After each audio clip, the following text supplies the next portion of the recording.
Ôn nhìn con trôi lưng lời lưng lời lời lưng lời lưng lời lời lưng lời lưng lời lời nhìn con trôi lưng lời lưng lời lời lưng lời lưng lời lời lưng lời lưng lời DJ Von in the mix.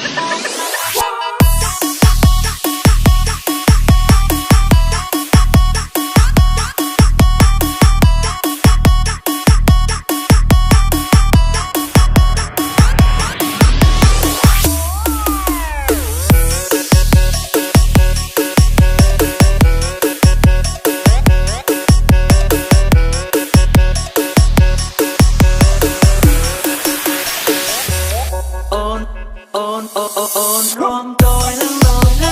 lời còn những lần tôi buồn lối nằm lại một ngọt bị cay ôm nhìn rất ai tôi ôm xiên khắp không môi ôm rồi lối nằm lại một con tóc lối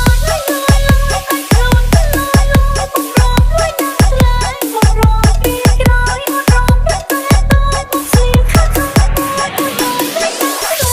ôn nhìn con trôi lưng lời